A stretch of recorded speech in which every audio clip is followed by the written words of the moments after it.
Thank you, Chad. Good morning, everyone. So we are Team Parents and Parks. And before we start showcasing our app, I would like to take the time to introduce our team. I am Tressa Sharma. I currently reside in Huntley, Illinois, and I am an Army veteran. My name is Anthony Lemke. I was in the Marines and I am out of Monticello, Minnesota. I'm Josh Richardson. I'm currently a resident of Savannah, Georgia, and I'm a 10-year Marine Corps veteran. I am Kyle Long, Sacramento, California, 4 years Marine Corps veteran. And my name is William Kern. I'm a 5-year Marine Corps veteran, and I'm currently in Altoona, Pennsylvania. So how did we come up with the idea for Parents and Parks? Well, as parents, we know how challenging it can be to do things like find new friends, organize play dates for your kids, or even hang out with your friends who are also parents. And wouldn't it be great if there was an app that lets you quickly connect with like-minded individuals and organize meetups in a way that fits your schedule? Our solution to this is Parents and Parks, a social media web application where you can connect with individuals and families and organize meetups in locations near you. In Parents and Parks, you can find ways to relieve yourself of some of the social isolation that parenthood may cause. And now I'm going to pass it off to Tressa, who will be demonstrating our app. Thank you, William. So I am a current registered user of Parents and Parks, and I've decided I want to schedule a meetup to take my kids out for a play date. So I'm going to go ahead and log in and get that meetup scheduled. I'm a little bit slow of a typer, so bear with me. All right, so once I've logged in, I get to my homepage and it has a lot of really great information, which I really appreciate. I noticed that my upcoming events are in fact empty, which is why I'm here, so I can schedule that meetup. I also notice some other really great information. I noticed that my local weather is available to me, which is really useful if I'm trying to schedule an event, especially if I want to decide if it should be indoors or outdoors. Will I need an umbrella? Will I need to bring jackets or sweaters for the kids? So it's really useful. I also noticed some local events kind of scrolling through at the bottom. Do I want to take my kids out to maybe a show? So I'm going to kind of click through and see if I find anything. I noticed the Kidapalooza, so I'm going to go ahead and plan it.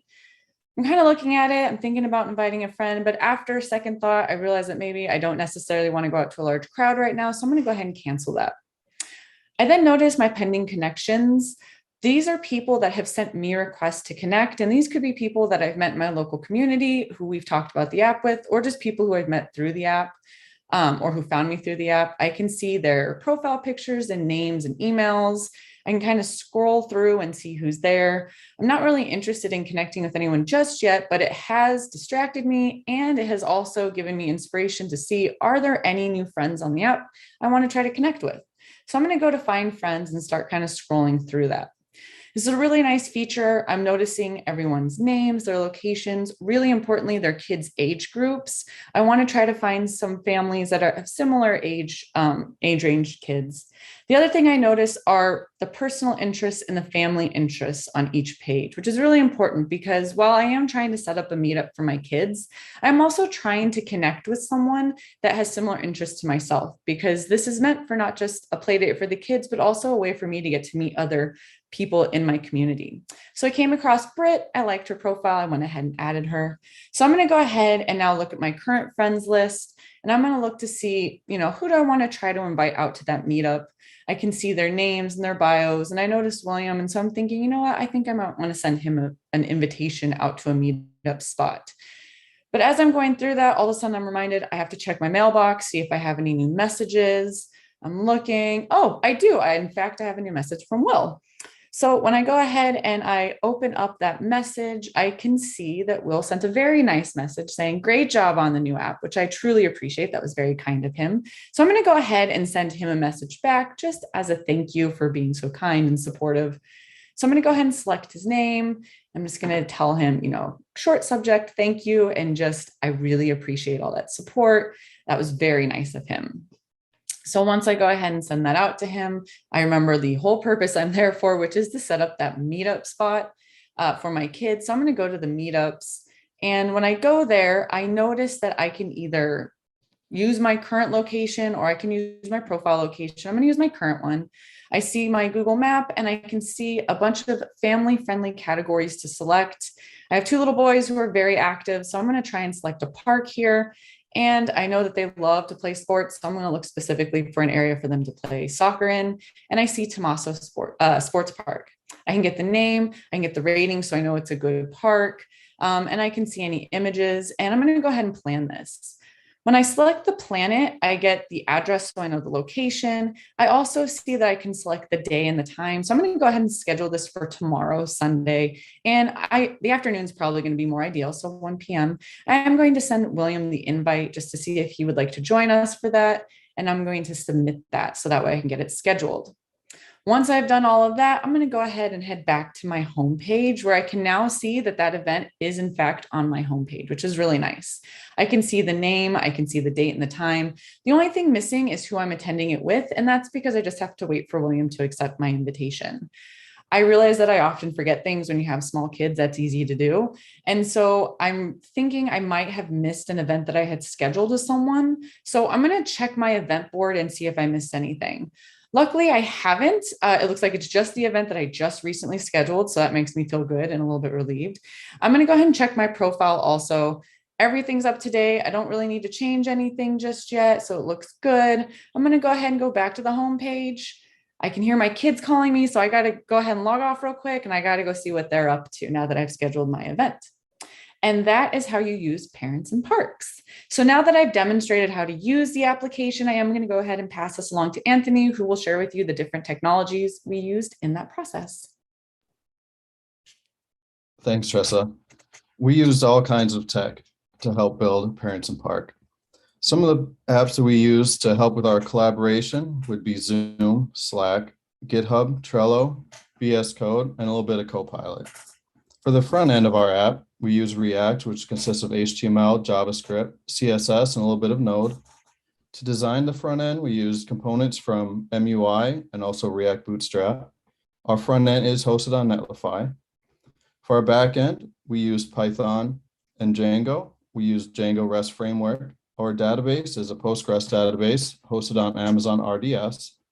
Our back end is hosted right now on Heroku. We also use a few third-party APIs, including Auth0, Amazon Web Services S3 to host our images, Google Maps API, Open Weather API, and also SERP API. All of these apps worked really well to bring Parents Park together, although they did bring a few challenges. For that, I'll pass you off to Josh. Thanks, Anthony. Some of the challenges that we faced while building our application included authentication and authorization. Initially, we ran into several issues getting our authentication resource to communicate between our front and our back end. But after digging through some not so clear documentation, we were able to solve it. Version control with Git and GitHub. While we were all comfortable using Git and GitHub as individuals, utilizing them together as a group presented its own unique challenges, such as merge conflicts and divergent branches. Our friend management system. Figuring out how to properly store our pending friend requests, accept or deny those requests, then add the accepted requests into our friends list. And also just overall group-based projects, learning how to read others' code while also ensuring that the code that we write is clear and easy for the next user to understand. Although some of these challenges came with headaches and long hours, we were able to join together to come up with working solutions and in return, strengthen our knowledge as software engineers. Next, I'd like to hand it over to Kyle, who's going to discuss some of our stretch goals. Thank you, Josh. Here are some of our stretch goals. Enhanced security feature to protect members. Optional notification message when matched user is nearby. Sync calendar events to other third-party calendars such as iCal, Google Calendar, Outlook, and other third-party apps. Rate local events and attractions. Provide playdates idea based on interests. Picture library of past playdates. Location-based find friends options.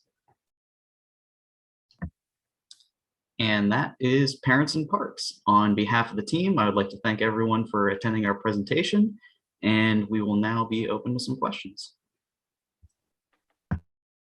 Great, thank you very much, guys. Looks like we've got a couple questions. So one is, how did you like working with GitHub Copilot?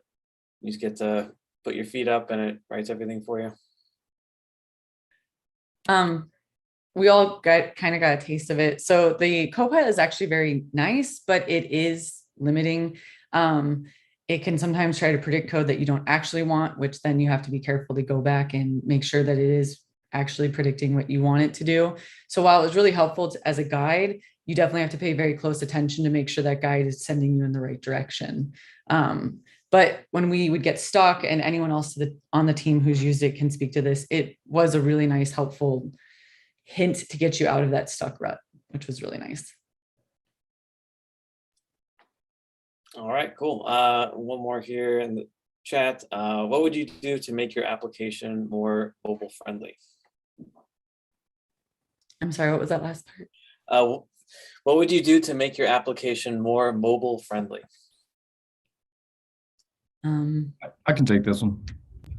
Overall, the app is pretty mobile friendly as it is. There are just a few pages that we would have to go through and restyle just to make it more responsive for the smaller screens.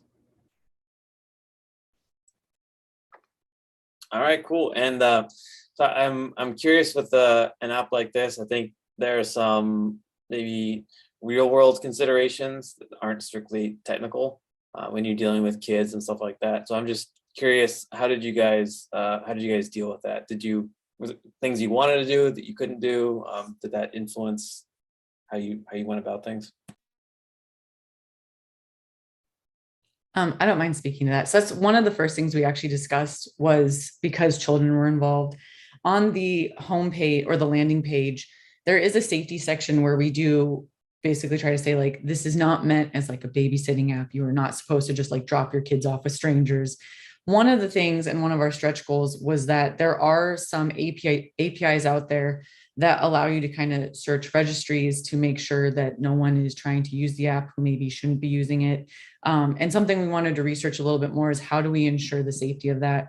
We talked about, if we did use pictures, not using pictures of the children, making sure that was very clear that the privacy of the children was protected, and that the parents using the app understood, again, that this is meant to connect both parents and children, not just hand your kids off to strangers type of thing. So that was a long discussion we had, and one that we continue to have, about how to make sure this is as safe as possible, because obviously when your children are involved, you want to protect them at all costs.